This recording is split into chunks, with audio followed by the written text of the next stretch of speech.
परिचय। रोहित, तुम क्या कर रहे हो? मैं अखबार पढ़ रहा हूं।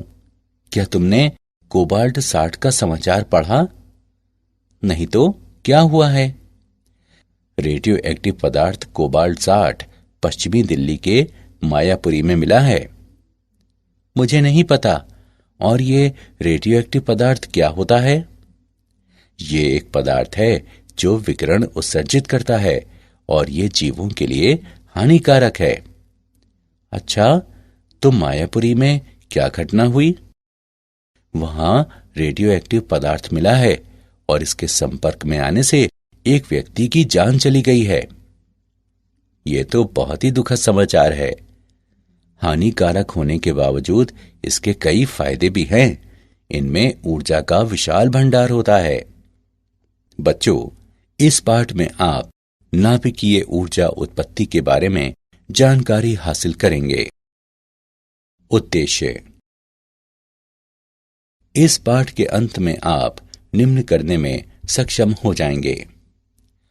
परमाणु द्रव्यमान का वर्णन करना, नाभिक की संरचना की व्याख्या करना, नाभिक के साइज का वर्णन करना, आइंस्टीन के द्रव्यमान ऊर्जा संबंध का वर्णन करना, नाभिकीय बंधन ऊर्जा की व्याख्या करना, नाभिकीय बल की व्याख्या करना, अल्फा, बीटा और गामा क्षय की व्याख्या करना, रेडियोएक्टिव पदार्थ का अर्ध आयु जानना, विखंडन एवं संलयन की व्याख्या करना और नाभिकीय रिएक्टर का वर्णन करना। परमाणु द्रव्यमान और नाभिक की संरचना। कार्बन के एक मोल में अणुओं की संख्या 6.02 गुणा 10⁻23 होता है, जो एवोगाद्रो संख्या कहलाती है। कार्बन एक परमाणुक तत्व है, इसलिए इसमें कार्बन के 6.02 गुणा 10⁻23 परमाणु हैं। उनका द्रव्यमान 12 ग्राम है। यहां कार्बन के एक परमाणु का द्रव्यमान बराबर 12/6.02 गुणा 10⁻23 ग्राम बराबर 12/6.02 गुणा 10⁻26 किलोग्राम। यहां एक परमाणु द्रव्यमान इकाई AMU बराबर 1/12 गुणा 12/6.02 गुणा 10⁻26 किलोग्राम है, बराबर 1.6605 गुणा 10⁻⁻27 किलोग्राम है। परमाणु द्रव्यमान को पारंपरिक रूप से परमाणु द्रव्यमान इकाई के रूप में व्यक्त किया जाता है, जो संतृप्त कार्बन परमाणु का द्रव्यमान है, और परिभाषा के अनुसार ये बिल्कुल 12.000 परमाणु द्रव्यमान इकाई है। नाभिक की संरचना। अल्फा किरणों के प्राकीर्णन पर रदरफोर्ड के प्रयोग से हमें पता चलता है कि परमाणु में एक सूक्ष्म कठोर क्रोड केंद्रक होता है। परमाणु का लगभग कुल द्रव्यमान इसी में केंद्रित रहता है। इसी केंद्रीय क्रोड को नाभिक के नाम से जाना जाता है। प्रत्येक परमाणु के नाभिक में मौलिक रूप से दो तरह के कण, प्रोटॉन और न्यूट्रॉन होते हैं। एकमात्र हाइड्रोजन परमाणु इसका अपवाद है। इस परमाणु के नाभिक में केवल एक प्रोटॉन होता है। किसी परमाणु के नाभिक में प्रोटॉन की कुल संख्या परमाणु के इलेक्ट्रॉनों की कुल संख्या के बराबर होती है। इसलिए परमाणु में वर्तमान कुल ऋण आवेश परमाणु में निहित कुल धन आवेश के बराबर होता है। ये परमाणु को पूर्ण रूप से विद्युत उदासीन बनाता है।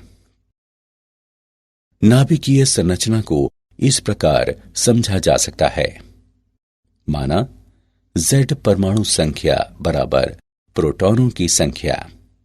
माना N न्यूट्रॉन संख्या बराबर न्यूट्रॉनों की संख्या, माना ए द्रव्यमान संख्या बराबर Z प्लस n बराबर प्रोटॉनों और न्यूट्रॉनों की कुल संख्या। नाभिकीय प्रजाति को संकेत चिन्ह द्वारा दर्शाया जा सकता है, जहां X नाभिकीय प्रजाति का चिन्ह है। जब किसी तत्व के परमाणु में परमाणु संख्या Z समान हो लेकिन द्रव्यमान संख्या अलग अलग हो तो वो समस्थानिक कहलाता है। उदाहरण, हाइड्रोजन के समस्थानिक हैं न्यूट्रॉन की खोज। एक चकती ए में रेडियो एक्टिव स्रोत पोलोनियम है, जिससे ए कण निकलता है। बी बेरिलियम का लक्ष्य है। ए और बी दोनों को रिक्त कोष्ठ सी में रखा जाता है। बेरिलियम प्लेट दृढ़ किरणें छोड़ता है, जो पैराफिन के ब्लॉक पर गिरती हैं और उच्च ऊर्जा प्रोटॉनों को बाहर निकालती हैं। न्यूट्रॉन की उत्पत्ति के लिए नाभिकीय प्रतिक्रिया को इस प्रकार व्यक्त किया जा सकता है। नाभिक का साइज। विभिन्न प्रयोगों से यह स्पष्ट हो गया है कि नाभिक की कोई ठोस और स्पष्ट सीमा नहीं होती है, जबकि त्रिज्या r को इस प्रकार से दर्शाया जा सकता है, r बराबर r0 गुणा a घनमूल, जहां r0 बराबर 1.2 गुणा 10 पर घातांक -15m अचर है, जो सभी नाभिक और नाभिकों की द्रव्यमान संख्या a के लिए समान है।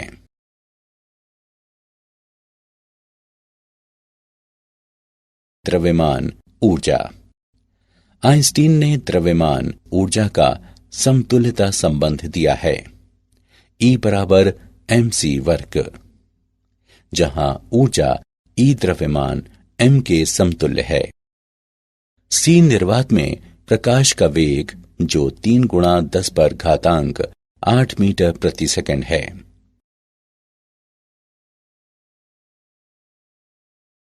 नाभिकीय बंधन ऊर्जा। द्रव्यमान क्षति। यह पाया गया है कि एक दृढ़ नाभिक का द्रव्यमान नाभिक के कुल द्रव्यमान, जो प्रोटॉन और न्यूट्रॉन है, उससे कम होता है। द्रव्यमान में यह अंतर डेल्टा m द्रव्यमान क्षति कहलाता है और इसे इस प्रकार से दिखाया जा सकता है। डेल्टा m बराबर ZMP plus A minus Z गुणा Mn माइनस M, जहां MP और Mn क्रमशः न्यूट्रॉन और प्रोटॉन के द्रव्यमान हैं। M नाभिक का वास्तविक द्रव्यमान है, A द्रव्यमान संख्या है, Z परमाणु संख्या है।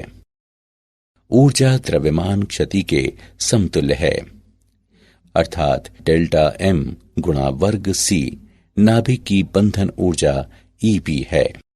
ग्राफ से हम जानते हैं कि प्रति न्यूक्लियॉन बंधन ऊर्जा A के साथ बढ़ती है और इसके बाद महत्तम मान पाने के बाद धीरे धीरे घटने लगती है।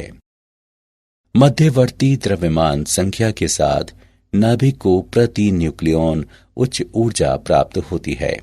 द्रव्यमान संख्या 56 के लिए प्रति न्यूक्लियॉन बंधन ऊर्जा उच्च है। 4 के पूर्ण विभाजक पर, अर्थात द्रव्यमान संख्या 8, 12, 16 इत्यादि के अनुरूप प्रति न्यूक्लियॉन बंधन ऊर्जा अचानक बढ़ जाती है। प्रति न्यूक्लियॉन औसत बंधन ऊर्जा 8 MeV है। हल्के और भारी तत्वों के लिए प्रति न्यूक्लियॉन बंधन ऊर्जा औसत मान से कम होती है।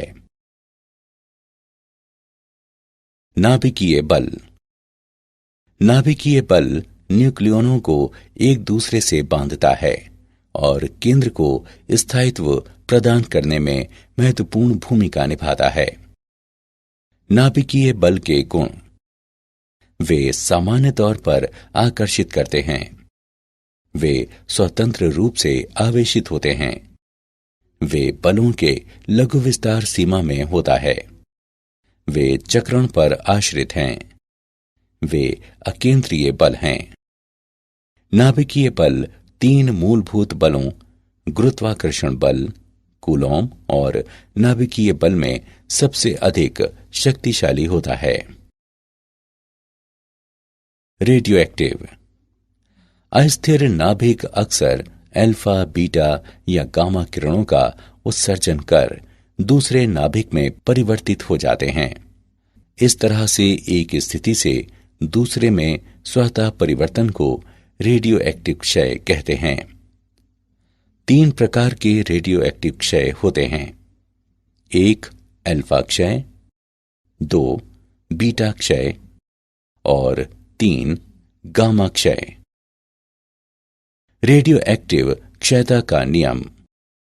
यदि n किसी विशेष प्रकार के रेडियो एक्टिव नाभिक की संख्या है और प्रति इकाई समय में क्षय के लिए लैम्डा संभावित स्थिरांक है कि क्षय अचर है, तो अति सूक्ष्म समय अंतराल dt में नाभिक की संख्या में परिवर्तन का इस प्रकार वर्णन किया जा सकता है।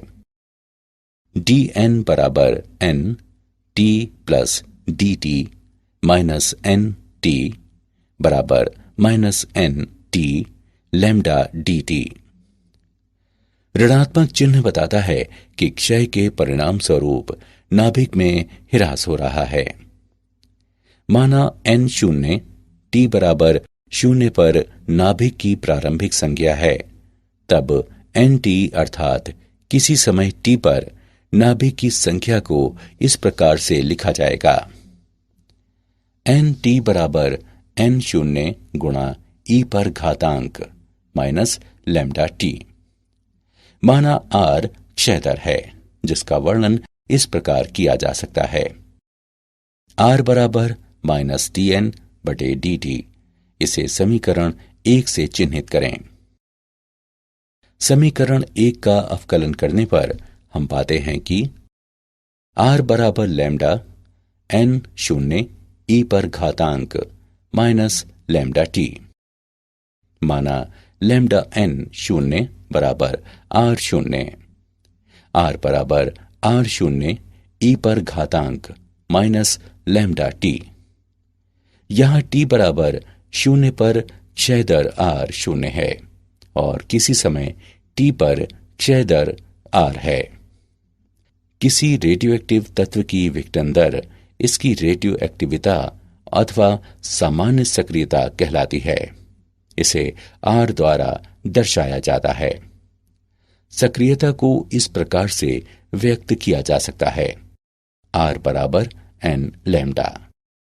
सक्रियता की SI मात्रक बेकेरल है। 1 बेकेरल बराबर 1 BQ बराबर 1 क्षय प्रति सेकेंड। रेडियो एक्टिविता। समय अंतराल t आधा के दौरान आधा नाभिक का जितना नमूना क्षय होता है उसे अर्ध आयु कहते हैं। t आधा बराबर समाकलन 2 बटे लैम्डा बराबर 0.693 बटे लैम्डा। किसी रेडियोएक्टिव पदार्थ की मध्य अथवा औसत आयु टाउ बराबर 1 बटे लैम्डा। उदाहरण: कार्बन का स्थायी समस्थानिक 12 और रेडियो समस्थानिक कार्बन 14 है, जिससे प्राप्त अनुपात 1/1.4 गुणा 10 पर घातांक -12 है। कार्बन 14 का अर्ध आयु 5730 वर्ष है। 1 ग्राम कार्बन नमूने की सक्रियता ज्ञात करें। एवोगाद्रो संख्या बराबर 6 गुणा 10 पर घातांक 23। हल: 1 ग्राम कार्बन के परमाणुओं की संख्या बराबर 6 गुणा 10 पर घातांक 23 बटे 12 बराबर 5 गुणा 10 पर घातांक 22।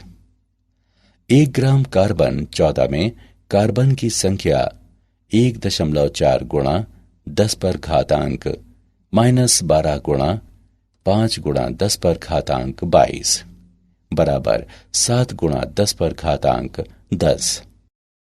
यहां नमूने की सक्रियता R बराबर लैम्डा n बराबर 0.693 बटे T आधा गुणा n बराबर 0.693 गुणा 7 गुणा 10 पर घातांक 10 बटे 5730 गुणे 365 गुणे 24 गुणे 3600 बराबर 0.26 प्रति सेकेंड प्रति ग्राम, यानी लगभग 16 प्रति मिनट प्रति ग्राम। अल्फा क्षय। अल्फा कण हीलियम परमाणु का नाभिक है जिसकी परमाणु संख्या 2 और परमाणु द्रव्यमान 4 है। इसलिए जब रेडियो एक्टिव मूल परमाणु X से कोई अल्फा कण उत्सर्जित होता है तो इसकी परमाणु संख्या 2 कम हो जाती है और परमाणु द्रव्यमान 4 से कम हो जाता है। इसे इस प्रकार से दिखाया जा सकता है। इस प्रक्रिया से ऊर्जा क्यों निकलती है? आइंस्टीन के द्रव्यमान ऊर्जा संबंध से हम पाते हैं। इस समीकरण द्वारा इसे दर्शाया जा सकता है। Q बराबर mx minus my minus mhe समाकलन c वर्ग। ये ऊर्जा में विघटनज नाभिक और अल्फा कण की हिस्सेदारी है। उदाहरण निम्न है।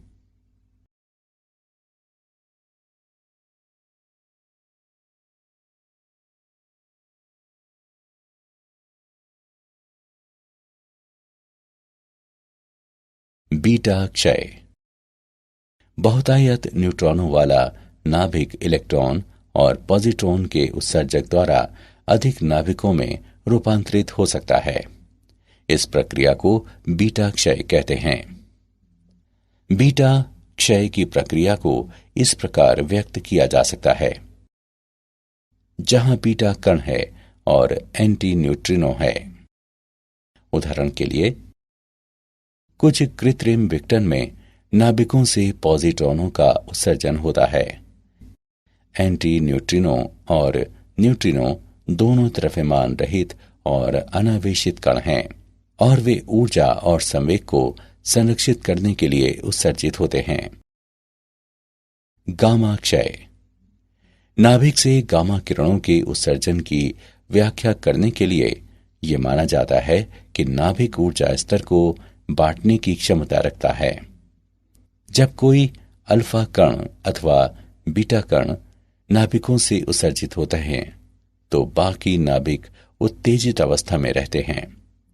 उत्तेजित नाभिक गामा फोटोन का उत्सर्जन कर प्रारंभिक अथवा मूल अवस्था में आ जाते हैं, जिनकी ऊर्जा दो नाभिकों की ऊर्जाओं के अंतर के बराबर होती है।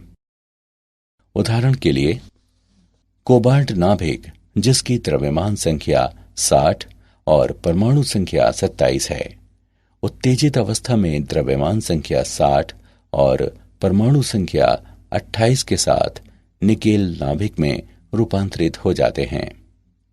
द्रव्यमान संख्या 60 और परमाणु संख्या 28 के साथ उत्तेजित निकेल नाभिक दो क्रमागत गामा फोटोन की ऊर्जाओं 1.17 MeV और 1.33 MeV का उत्सर्जन कर मूल अवस्था में लौट आता है।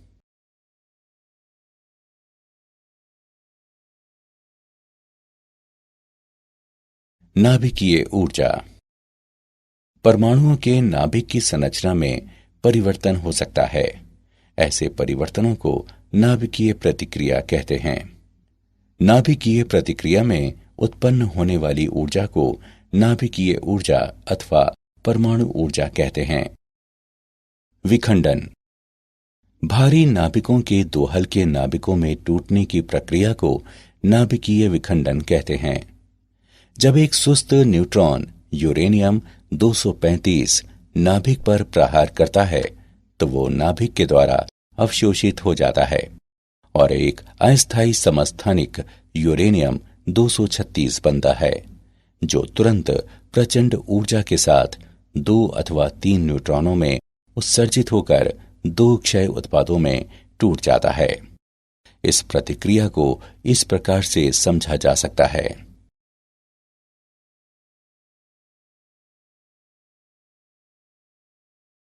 नाभिकीय ऊर्जा। श्रृंखला प्रतिक्रिया एक प्रक्रिया है जिसमें विखंडन के बाद न्यूट्रॉन मुक्त होते हैं और इसके बाद के नाभिक में कम से कम एक और विखंडन होता है। ये नाभिक न्यूट्रॉन उत्पत्ति करता है और इस प्रक्रिया को दोहराता है। यह प्रक्रिया नियंत्रित अथवा अनियंत्रित हो सकती है। नियंत्रित श्रृंखला प्रतिक्रिया। यदि किसी श्रृंखला प्रतिक्रिया को कृत्रिम रूप से इस प्रकार व्यवस्थित किया जाए कि प्रत्येक विखंडन पर 2 अथवा 3 न्यूट्रॉनों की उत्पत्ति हो, तो औसत तौर पर केवल एक न्यूट्रॉन के कारण बाद का विखंडन और इस तरह से विखंडन अचर रहता है। ऐसी परिस्थितियों में श्रृंखला प्रतिक्रिया को नियंत्रित कहा जाता है। अनियंत्रित श्रृंखला प्रतिक्रिया।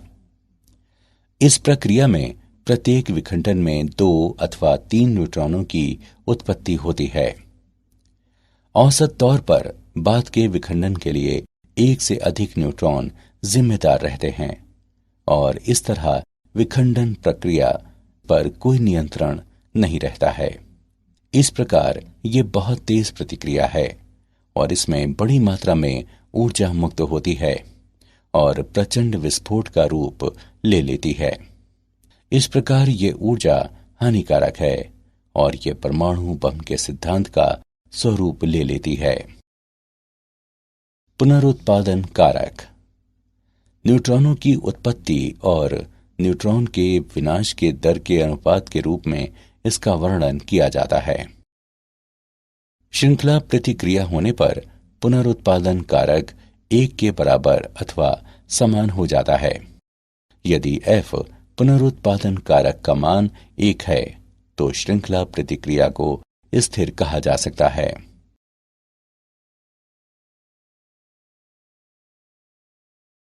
नाभिकीय रिएक्टर।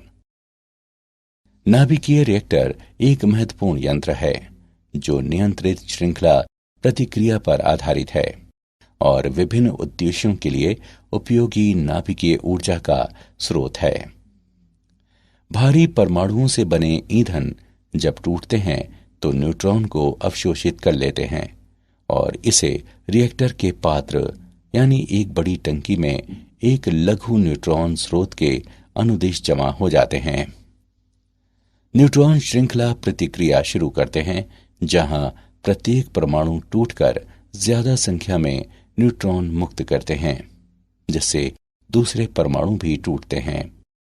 जब जब परमाणु टूटता है तो बड़ी मात्रा में ऊर्जा मुक्त करता है और इससे ऊष्मा उत्पन्न होती है। शीतलक के माध्यम से ये ऊष्मा रिएक्टर में चली जाती है, जो सामान्य तौर पर साफ पानी होता है। शीतलक गर्म हो जाता है और ये जनरेटर को घुमाने अथवा शाफ्ट को चलाने के लिए टरबाइन में जाता है। इस तरह से रिएक्टर मौलिक रूप से असाधारण ऊष्मा के स्रोत हैं। प्लूटोनियम का उत्पादन। कुछ तेज न्यूट्रॉन की उत्पत्ति रिएक्टर में यूरेनियम 238 द्वारा अवशोषित होने से होती है। परिणाम स्वरूप अस्थायी समस्थानिक यूरेनियम 239 में परिवर्तित हो जाता है।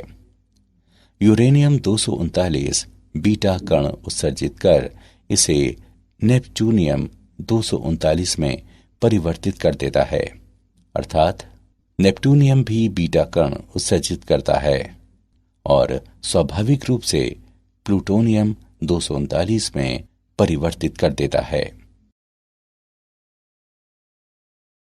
नाभिकीय संलयन, तारों में ऊर्जा जनन। 2 और उससे अधिक हल्के नाभिकों के संयोजन से भारी नाभिकों के बनने की घटना, जिसमें भारी मात्रा में ऊर्जा मुक्त होती है, उसे नाभिकीय संलयन कहते हैं। अब हम ट्रिटियम को बनाने में दो ड्यूट्रॉन के बारे में विचार करते हैं। ट्रिटियम को इस प्रकार बनाया जा सकता है कि तीसरे ड्यूट्रॉन को मिलाकर अल्फा कण बनाया जा सकता है। अंतिम परिणाम निम्न है। ज्यादातर मुक्त ऊर्जा प्रोटॉनों और न्यूट्रॉनों की गतिज ऊर्जा के रूप में प्राप्त होते हैं। नियंत्रित ताप नाभिकीय संलयन। उच्च तापमान पर परमाणु के नाभिकों में संयोजन कराने से भारी नाभिक की उत्पत्ति होती है और एक साथ भारी मात्रा में ऊर्जा मुक्त होती है। ताप नाभिकीय संलयन सूर्य के क्रोड में ऊर्जा का स्रोत है। क्या आप जानते हैं, अनिल काकोडकर एक प्रख्यात भारतीय परमाणु वैज्ञानिक थे। उन्होंने कहा कि नाभिकीय शक्ति वास्तव में हवाई यात्रा जितनी सुरक्षित है, भले ही लोग इसे खतरनाक मानते हैं। काकोडकर ने यह भी कहा कि कैटास्ट्रॉफी सिंड्रोम, ये शब्द जो परमाणु संयंत्र से जुड़ा है, खासकर उन जन समूहों और सामाजिक कार्यकर्ताओं के लिए आवश्यक है जो भारत में परमाणु शक्ति का विरोध कर रहे हैं। सारांश। आइए हमने जो कुछ सीखा है उसे संक्षेप में दोहराएं। परमाणु द्रव्यमान को पारंपरिक परमाणु द्रव्यमान इकाई में व्यक्त किया गया है।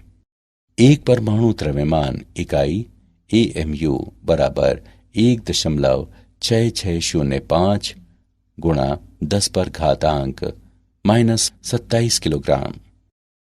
प्रत्येक परमाणु के नाभिक में मौलिक रूप से दो तरह के कण, प्रोटॉन और न्यूट्रॉन होते हैं।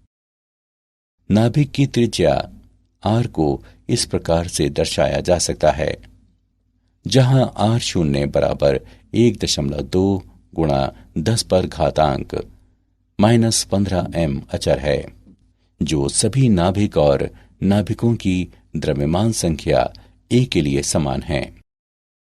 आइंस्टीन द्रव्यमान ऊर्जा समतुल्यता संबंध, जहां ऊर्जा E द्रव्यमान m के समतुल्य है। C निर्वात में प्रकाश का वेग है, जो 3 × 10⁸ मीटर प्रति सेकंड है। स्थायी नाभिक का द्रव्यमान इसके न्यूक्लियॉन के कुल द्रव्यमान से कम होता है। द्रव्यमान में यह अंतर डेल्टा m द्रव्यमान क्षति कहलाता है और इसे इस प्रकार बताया जा सकता है। वह ऊर्जा जो द्रव्यमान क्षति के समतुल्य है, अर्थात डेल्टा m गुणा c वर्ग, नाभिक की बंधन ऊर्जा Eb है। नाभिकीय बल न्यूक्लियनों को एक दूसरे से बांधता है और केंद्र को स्थायित्व प्रदान करने में महत्वपूर्ण भूमिका निभाता है। क्षय दर को इस प्रकार व्यक्त किया जा सकता है। यहाँ t पर क्षय दर r0 बराबर 0 और r समय t पर क्षय दर है।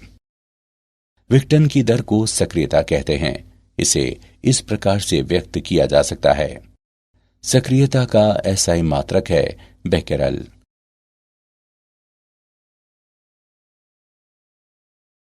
समय अंतराल T आधे के दौरान आधे नाभिक का जितना नमूना क्षय होता है उसे अर्ध आयु कहते हैं। रेडियोएक्टिव पदार्थ का माध्य और औसत जीवन टाउ बराबर 1/λ होता है। भारी नाभिकों के दो हल्के नाभिकों में टूटने की प्रक्रिया को नाभिकीय विखंडन कहते हैं। दो अथवा दो से अधिक हल्के नाभिकों के संयोजन से भारी नाभिक की उत्पत्ति की घटना को संलयन कहते हैं, जिसमें भारी मात्रा में ऊर्जा निकलती है।